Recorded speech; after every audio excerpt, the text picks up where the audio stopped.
बहुत बहुत धन्यवाद। आपने बस स्टैंड के लिए कहा है, मैं आगे यहाँ से लेटर भेज के मैं सरकार का, और ये बस स्टैंड वाला मैं जल्दी करवा दूंगा। जहाँ तक आप कट की बात कही है, उसके कुछ नियम हैं कि जितनी लंबाई के इतनी लंबाई में कट के लिए कोशिश करते हैं। या तो यहाँ का अपन कट वहाँ करेंगे तो वहाँ बंद, क्योंकि कुछ हाईवे नेशनल हाईवे के अंदर कुछ किलोमीटर उतने इतने मीटर पे ही कट दिया जाता है, तो वो प्रॉब्लम आएगी। मगर बस स्टैंड के लिए आप कह रहे हैं, प्रिंसिपल साहब से मेरा निवेदन है कि आप दोनों लेटर मेरे को पहुँचा देवे, और इसके लिए दोनों के लिए मैं प्रयास करूँगा। मगर बस स्टैंड वाला तो क्योंकि कैसे भी बस स्टैंड घोषित कराना मैं करवा दूँ, क्योंकि मेडिकल कॉलेज भी वो भी आ रही है, केंद्रीय विद्यालय भी आ रही है। उसके लिए तो मैं आप दोनों लेटर मेरे को भेजने में प्रयास करूँगा। मगर कट की कुछ नियम है, क्योंकि कहाँ जहाँ कई जगह प्रॉब्लम आई है, मेरे को मैं कोशिश कर रहा हूँ। और वहाँ ऊपर प्लान के लिए जैसे होगा, अभी भी हमारे पिडवारा के अंदर हमने करीबन 90 करोड़ रुपए दिए केवल ये जहाँ ऐसी जगह के लिए। मगर आपने पहली बार मेरे को बताया, तो मैं उसके लिए वो भी लेटर आपके अपन आगे भेजेंगे। अगर नियमों कोई प्रॉब्लम नहीं आए तो माननीय गडकरी मंत्री महोदय से मैं मिलकर के उसकी भी कोशिश करूंगा। और बस स्टैंड के लिए ये राजस्थान सरकार का इतना मैटर है, आप लेटर भेज देना। इसके अलावा भी इस मेडिकल कॉलेज के लिए कोई भी कार्य हो, आप मुझे लिखित कर भेजो। हमारे आदरणीय प्रधानमंत्री नरेंद्र जी मोदी और भजन लाल जी में पूर्ण विश्वास है कि किसी कारण, पैसों के कारण से कोई कार्य नहीं रुकेगा।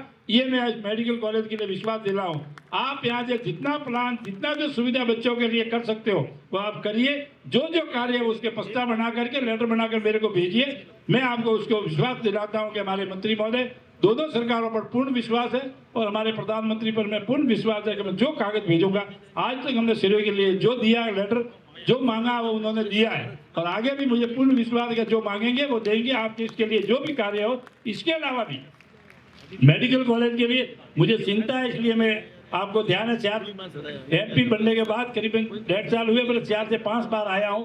कार्यक्रम में बुलाया क्या नहीं बुलाया, बिना बुलाए आया हूँ। इसी कारण से मैं आपको इसके साथ में मैं विश्वास में जुड़ा हुआ हूँ। आप कोई भी कार्य हो तो आप बनाकर भेजें, तैयार हो। धन्यवाद। धन्यवाद सर। और ये कॉलेज आपका अपना कॉलेज है, आप सदैव बना रहे हैं। धन्यवाद। आदरणीय प्रिंसिपल साहब शरण जी, महात्मा जी, किसान मोर्चा के उपाध्यक्ष महोदय और जिले के महामंत्री गणपत सिंह जी, युवा मोर्चा के जिला अध्यक्ष भाई गोपाल जी, और इस कॉलेज के सभी डॉक्टर साहब, प्यारे विद्यार्थियों, आज सबसे पहले मैं माननीय सनम साहब को, प्रिंसिपल साहब और इनकी पूरी टीम को आपको बहुत बहुत धन्यवाद देता हूं कि आपने इन बच्चों के लिए जो भव्य आयोजित कार्यक्रम आयोजित किया, उसके लिए मैं आपको पूरी टीम को बहुत बहुत धन्यवाद देता हूं, बहुत बहुत आभार व्यक्त करता हूं। और साथ में मैं यहाँ सबको बुला करके सम्मान किया, उसके लिए भी मैं आपका तहे दिल से आभार और बहुत बहुत धन्यवाद। आज दूसरा, जो अभी सभी यहाँ विराजे हुए तो वर्तमान में डॉक्टर साहब है, उनसे मेरा निवेदन है कि आपको एक डॉक्टर को, हमारे यहाँ हम उनको एक भगवान मानते हैं कि जिस मरीज को आपके सामने सौंपा जाता है वो केवल आपको एक भगवान के रूप में मानते हैं।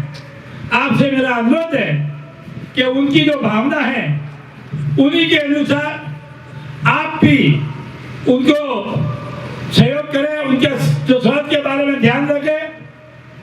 दूसरा मेरा सभी से निवेदन है कि यहाँ पे जो विभिन्न जिलों से और राज्य से जो पधारे हुए हमारे विद्यार्थी हैं, उनसे मेरे सभी डॉक्टर साहब यहाँ जो प्रिंसिपल विराजे हुए हैं, उनसे और सभी से मेरे को निवेदन है, उनके अंदर शिक्षा के साथ साथ में ऐसे संस्कार भी उपलब्ध कराए कि ये आगे जाकर के कहीं भी देश के अंदर, कहीं भी हॉस्पिटल के अंदर जाकर के उन लोगों की ऐसा सेवा करें कि जिस तरह से सेवा के अंदर एक भगवान के रूप में रह जा करके आगे जाकर के सेवा करें।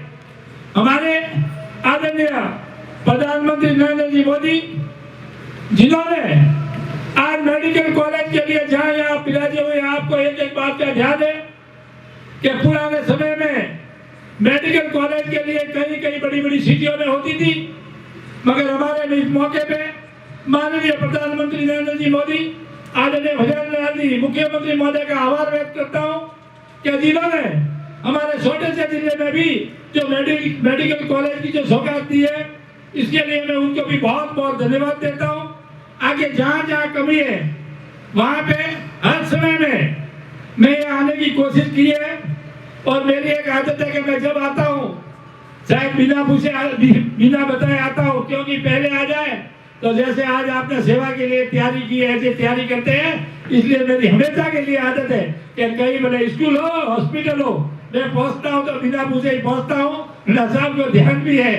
और आपने यहाँ पे जो कमियां है, मैंने एक बार जो मीटिंग में आकर के उस समय हमने साथ में सभी जने प्रिंसिपल साहब और सारे जो विभिन्न जो इनके निर्माण के संबंधी में थे, उन्हीं को साथ में बैठ करके शायद मैंने जो हमने मीटिंग की उसके बाद में कार्य चालू हुआ, काफी कार्य को गति मिली है। वरना हम यहाँ से जो रोड पे जाते थे तो यहाँ खिला दिखे हुए 12 महीने से ऐसे ही दिख रहे थे हमारे, 1.5 साल तक जो में दुख लग रहा था, मगर अभी हम जा करके सीधा ध्यान में रोड पे चलते हैं तो पहला निर्माण में पड़ता है, मगर निर्माण का कार्य अभी चालू है। उसके लिए पूरी टीम को मैं बहुत बहुत धन्यवाद देता हूँ। साथ में निवेदन करता हूँ कि हमारे आदरणीय प्रधानमंत्री नरेंद्र जी मोदी द्वारा आज जिस तरह से हर एक विभाग में, भले निर्माण का हो या अन्य विभाग में हो, सब तरह के उनके लिए काम के लिए सौंपा जाता है। मेरा आपसे अनुरोध है कि उस कार्य के अंदर कोई भी कमी हो, कैसे भी कमी हो, हमें बताएं ताकि हम इसको सुधारें, ताकि हमारे आदरणीय प्रधानमंत्री नरेंद्र जी मोदी के मंशा के अनुसार अपना कार्य हो। कुछ ही दिनों के अंदर आपके पड़ोसी हमारे सिरोही जिले के लिए जो केंद्रीय विद्यालय की जो सौगात मिली है, जो आपके यहाँ सिरोही जिले को जो मिली है, इसके लिए मैं माननीय प्रधानमंत्री नरेंद्र जी मोदी और आदरणीय भजन लाल जी और हमारे जो शिक्षा मंत्री आदरणीय मंत्री प्रधान साहब का मैं बहुत मौके से बहुत बहुत आभार व्यक्त करता हूँ। और कुछ ही समय में आपके पड़ोस में ही केंद्रीय विद्यालय आएगी और धीरे धीरे यह शिक्षा का पूरा हब बढ़ेगा। एक बार मैं पुनः सभी आयोजकों का बहुत बहुत धन्यवाद देता हूँ, आभार व्यक्त करता हूँ कि आपने हमें बुलाया, सम्मान किया। और एक बार मैं पुनः आपसे निवेदन करता हूँ कि हमारी जनता, हमारे गांवों की जनता आज डॉक्टर साहब को सीधा सीधा भगवान के रूप में मानती है। आपसे सबसे मेरा अनुरोध है कि आपकी भी उसी भावना के थ्रू उसका इलाज करें और उसको संतोष करके भेजें। आपके सामने जब जाकर के मरीज खड़ा रहता है, आपकी जो भाषा चलती है, आपके भाषा से उसको 50% उसका इलाज यही हो जाता है। जब आप सामने खड़ा रहता है, आपके मुंह से जिस तरह से आप उसको हंस करके बोलते हो, नहीं नहीं तेरे बीमारी के लिए ये नहीं है, कि उसको मोटिवेट देते हो, वो मोटिवेट आपके इलाज से साथ साथ में आपके मोटिवेट से जो भी उनको फायदा होता है। मेरा आपसे अनुरोध है कि आप उस मोटिवेट को और भी आगे बढ़ाएं और आने वाले हमारे देश के जो भविष्य है, बच्चे जो सामने विराजे हुए हैं, उनसे भी मेरा अनुरोध है कि आप अपनी यहाँ से जो पढ़ाई या डिग्री पूरी करके आप पधारें तो आपकी देश की सेवा उसी तरह से करें। धन्यवाद। जय हिंद, जय भारत।